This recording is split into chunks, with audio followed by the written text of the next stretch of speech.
जी बिस्मिल्लाहिर्रहमानिर्रहीम जी। सर हमारा सब्जेक्ट है बेटा स्टैट, और हमने चैप्टर जो स्टार्ट करना था वो एनालाइज ऑफ डेटा हमारा चैप्टर था। और आपके बुक में ये chapter average of first order के नाम से भी है, average of first order. Sir stat की डेफिनेशन हमने पढ़ी थी। Stat is a science of collection, presentation, analyse and interpretation of the numerical data. मैंने इस डेफिनेशन को समझाते हुए पिछले लेक्चर्स में आपको एक एग्जांपल दी थी कि क्लास में जब टीचर आपसे टेस्ट लेता है, कलेक्ट करता है, इसे कहते हैं कलेक्शन। फिर वो टीचर उन टेस्टों को चेक करके एक रिपोर्ट, एक लिस्ट बना लेता है और प्रेजेंट कर देता है, इसे कहते हैं प्रेजेंटेशन। इसके बाद मैनेजमेंट इसको एनालाइज करती है कि बच्चे के जो स्टूडेंट का रिज़ल्ट किस तरह का है, क्लास कैसा पढ़ने वाली है, क्लास फेल होने वाली है, क्लास पे पास होने वाली है, क्लास बहुत अच्छा पढ़ रही है, क्लास नॉर्मल पढ़ रही है, नालायक है, XYZ जिस तरह का भी एक डिसीजन मेकिंग निकलती है। तो ये जो सोचा जा रहा होता है, ये जो तज्जिया किया जा रहा होता है, इसे कहते हैं एनालाइज करना। तो सर अब ये हमारा तीसरा स्टेप था कि अब हम ये एनालाइज करना चाह रहे हैं कि क्लास का रिज़ल्ट कैसा है, क्लास का रिज़ल्ट कैसा है, एनालाइज करना चाह रहे हैं। एनालाइज करने के हमारे पास बहुत सारे तरीके होते हैं, फिलवक्त हम आज डिस्कस करेंगे। हमारा पहला मेथड है mean, median and mode. Mean, median और मोड। तो सर क्वेश्चन या डेटा दो तरह का होता है, एक अनग्रुप और एक ग्रुप डेटा। अनग्रुप डेटा ऐसा डेटा जिसमें कोई अरेंजमेंट नहीं होता, जिसमें कोई क्लासिफिकेशन नहीं होती, जिसकी बेस पर कोई डिसीजन मेकिंग नहीं की जा सकती, इस कॉल्ड अनग्रुप डेटा। मैं शॉर्टली पहचान के लिए बात बताता होता हूँ कि अगर फ्रीक्वेंसी ना हो तो इसे अनग्रुप डेटा कहते हैं। सर ग्रुप डेटा जिसमें ग्रुपिंग हो, जिसकी बेस पर डिसीजन मेकिंग की जा सके, जो अरेंज किया हुआ डेटा होता है, इस कॉल्ड ग्रुप डेटा। शॉर्टली बात करें तो ऐसा डेटा जिसमें फ्रीक्वेंसी हो, इस कॉल्ड ग्रुप डेटा। आज का हमारा लेक्चर अनग्रुप डेटा पर गुजरने वाला है। तो सर मीन निकालने का तरीका या फॉर्मूला है समेशन x/n। इस मीन को x बार से डिनोट किया जाता है,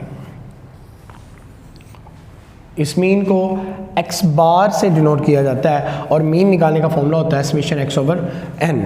अच्छा जी, मीडियन को x, इस साइन को स्मिडा कहते हैं जी, तो x मिडा से इसको शो किया जाता है। इसके लिए सबसे पहले हम करेंगे अरेंज द डेटा, और दूसरा इसका फॉर्मूला है n+1/2 tth value, and the third one mod.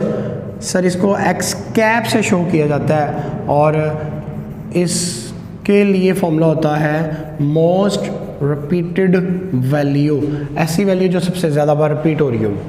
Anyway जी, आज के हमारे टॉपिक ये तीन हैं कि मीन, मीडियन और मोड कैसे निकाला जाता है। फॉर एग्जांपल क्वेश्चन दिया हुआ था 5, 9, 12, 4, 3, 15, 18। तो सर ये क्वेश्चन था और हमने इससे निकालना है सबसे पहले मीन, समेशन x/n। इस समेशन को कहते हैं सम।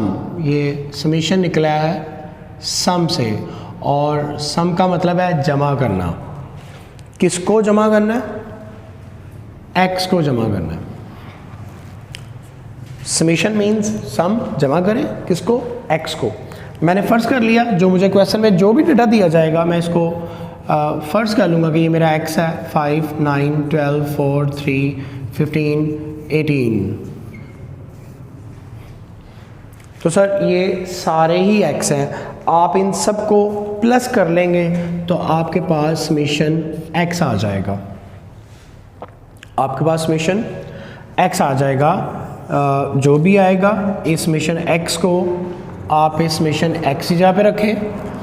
n stand for numbers of value, तादाद, हाउ मैनी वैल्यूज़, कितनी वैल्यूज़ हैं, 1 2 3 4 5 6 7। तो सर 7 वैल्यू हैं, तो this is the answer. Very simple, बहुत इजी है जी। अच्छा एक बात, अगर डेटे के अंदर यहाँ फॉर एग्जांपल 0 आ जाता तो सर ये 0 भी एक वैल्यू काउंट होती। हम यूँ नहीं कह सकते कि अब ये 6 वैल्यू बन गई हैं, सर 0 भी है, ये 7 वैल्यू है, 1 2 3 4 5 6 7। तो सर ये 7 की 7 ही है, तो 0 भी एक वैल्यू है। नेगेटिव आ जाए तो वो भी वैल्यू में ही काउंट किया जाता है, उसको भी जमा किया जाएगा। नेक्स्ट टॉपिक है जी मेरा मीडियन। और मीडियन के लिए मैंने आपको बताया कि आप पहला स्टेप क्या लेंगे, मीडियन के लिए डेटे को अरेंज करेंगे, तरतीब दे देंगे। आप इसी डेटे को पहले तरतीब दे दें जी। तो मेरे पास सबसे छोटा डिजिट जो है वो है 3, और मेरे पास 3 के बाद है जी सर 4 के बाद आएगा 5, उसके बाद 9, उसके बाद 12, 15, 18। 1 2 3 4 5 6 7, यानी कि मैंने अरेंज ठीक किया है। तो सबसे पहले आपने क्या करना है, मीडियन निकालने के लिए डेटे को अरेंज करना है। उसके बाद हमारे पास फॉर्मूला है n+1/2 वैल्यू। तो sir n+1/2 value, n stand for numbers of value, कितनी वैल्यू थी 7, +1/2 it means 8/2, it means fourth value. Fourth value मतलब चौथी वैल्यू आंसर है। और ये जो फोर्थ वैल्यू आपने देखनी है, ये आपने अरेंज डेटे में देखनी है, इस ओरिजिनल डेटे में नहीं देखनी, अरेंज में देखनी है। 1 2 3 4 यानी कि 9 is the answer, this is the median. तो यहाँ पर थर्ड आएगा, थर्ड वैल्यू आंसर हो जाएगी, फोर्थ आएगा, फोर्थ वैल्यू आंसर हो जाएगी।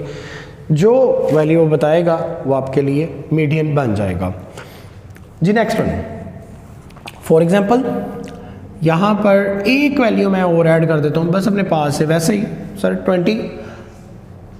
अब आप मीडियन निकालने जाएंगे तो अब n+1/2, तो अब बेटा n है 8+1/2, यानी कि अब आंसर है 4.5 वैल्यू, ये 9/2 बनेगा, तो ये बन जाएगा जी 4.5 वैल्यू।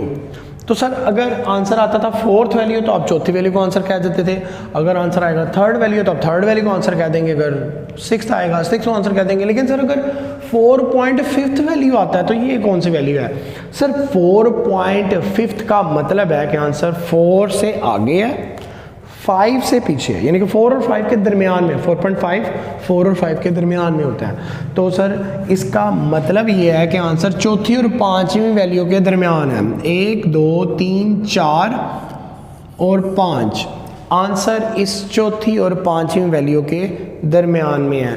तो बेटा इन दोनों को ऐड कीजिए, 9+12/2, 2 पे डिवाइड कर दीजिए, मीडियन आ जाएगा। दोनों को ऐड करके 2 पे डिवाइड करेंगे तो इनकी दरमियानी वैल्यू आ जाएगी और ये मीडियन आ जाएगा। और मेरा लास्ट टॉपिक है mode, most repeated value. Sir डेटे में सबसे ज़्यादा बार जो वैल्यू रिपीट हो रही होगी इसे कहते हैं मोस्ट रिपीटेड वैल्यू। फिलहाल तो मेरे पास रिपीट ही कुछ नहीं हो रहा, लेट्स, अगर क्वेश्चन ये होता तो फिर मेरा मोड बन जाता 4, क्योंकि 4 2 बार आ रहा है। फॉर एग्जांपल अगर मेरे इस क्वेश्चन में यूँ होता तो फिर सर 4 भी 2 टाइम आ रहा है और 5 भी 2 टाइम आ रहा है, तो दोनों ही मोड हो जाते। फॉर एग्जांपल अगर यूँ होता तो सर 5 रिपीट तो हो रहा है बट 5 मोस्ट रिपीटेड नहीं है, मोस्ट रिपीटेड मतलब सबसे ज़्यादा बार क्या आ रहा है, तो सबसे ज़्यादा बार आ रहा है 4, तो अब मोड क्या हो जाएगा 4। ओके जी, तो आज मैंने आपको मीन, मीडियन और मोड अनग्रुप डेटा से पढ़ाया है। आपकी बुक में जो भी रिलेटेड क्वेश्चन होंगे वो आप देख लीजिएगा, इससे रिलेटेड मीन और मीडियन और मोड से रिलेटेड। बाकी आपको इसका काम आपके स्टैट के फोल्डर में असाइनमेंट में मिल जाएगा इंशाल्लाह ताला जी।